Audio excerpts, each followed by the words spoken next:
I'm the one who should apologize. Well, let's just try to forget about it. All right. Okay.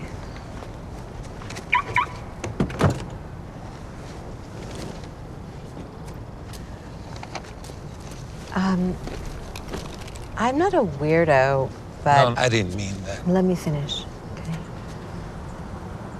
I'm not a weirdo, but I'm difficult, okay? I don't make friends easily. I demand a lot from others. It's unfair, but I do. I don't like being disappointed. And you took me by surprise. You took me by surprise with your attention. Okay? Right. Having biological children, how did this film resonate with you personally? I felt from the second I looked at it that it was just so original, and I loved Karen, this character that I play, immediately. I liked how imperfect she was and how complex and funny and impossible she starts out. And I found it very surprising that the turns of the story and the way Rodrigo constructed it, he wrote it and directed it, and he did it in such a way that I felt like, at the beginning, I think there was something, I thought, oh, I know who these people are, and then oh, wait, I actually don't know who are these people? And I just loved how specific it was and how Karen grew and changed. And I like the fact that she's in middle age and figures something out, because I think that that's actually happens a lot more than we are told in narratives, especially about women. And that's not to sugarcoat life, and I don't mean that in a sentimental way. I think that in a very real way. There's certain blessings that come with experience, and that only with having had the experiences, even painful ones like Karen's had. She's given up a child for adoption as a teenager, and she's really not been able to connect with people. And she's got these serious issues that she kind of, through fate and through her own willpower, and like all of us, certain things happen to us and certain things we make happen, and that she kind of figures it out as she goes and comes to a place of understanding. Did you visit any adoption agencies or go through that sort of research? I did go through research. One of the things that happened to women who are my age who gave children up, it's very painful. It's a very painful thing. And so people this is a complicated issue. And I never want to be intrusive in people's lives in doing research, but there's a lot of writing about it, and there's a lot of first-person accounts.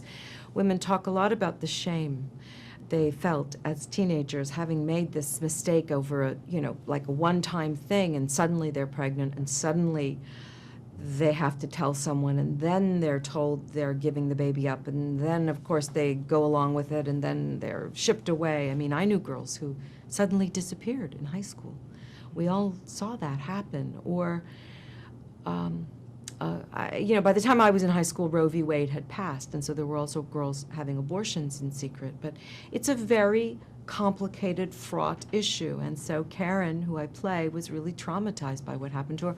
Not everybody were as paralyzed as Karen is, but a lot of people really found it to be this, like a wound, almost like a battle wound that never really got healed, because at the time nobody was explaining to them what was happening, and they felt such shame. And it's a very complicated, thing.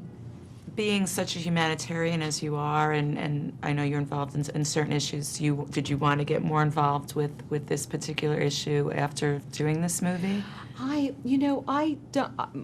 see myself primarily as an actress. I love, in terms of my public life, and I love trying to do things for issues as much as, about issues and promote politically or social issues or raising money for the Actors Fund or whatever that is. that's a part of what I do, but I think this is the most important thing in terms of publicly that I can do. A story that involves people, that humanizes the issue and doesn't sentimentalize it. On the other hand, makes it real and tells the truth about the complexities, not only just because it's about adoption, but just about human nature. Especially for women, there have been so many years that I think female characters were kind of not as complex as and there have always been complex characters. I mean, Juliet in Romeo and Juliet's one of the greatest characters ever written, and that was written hundreds and hundreds and hundreds of years ago. So having said that, though, narratives have often involved a kind of idealization of women, or, you know, this kind of dichotomy, they're good, bad, or idealized, or fallen, or whatever. But now there's much more gray area.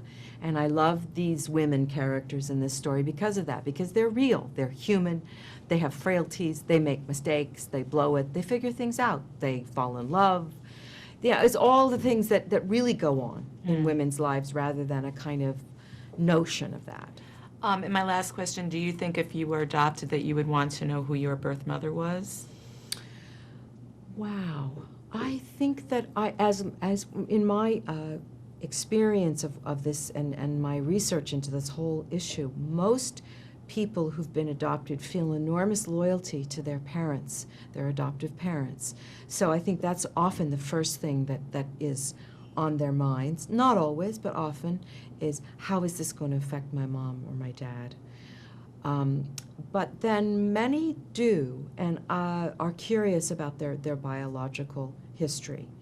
And I think I probably would be, but I think I would also be somebody who I would be very concerned. I wouldn't want my adoptive parents to be hurt. But I think in most situations, the more openness, the better. But there are people who don't want to find out about their birth history, and sometimes they literally can't. But now there's much more openness from the beginning, and there's a lot more awareness about how this affects everybody involved. And so I think it's a more healthy atmosphere now than there used to be, because there was so much secrecy and shame before. Not that it's totally different, but I think now it's better and people are more open. All right, thank you. Thank you. Pleasure. Thank you so much. Pleasure.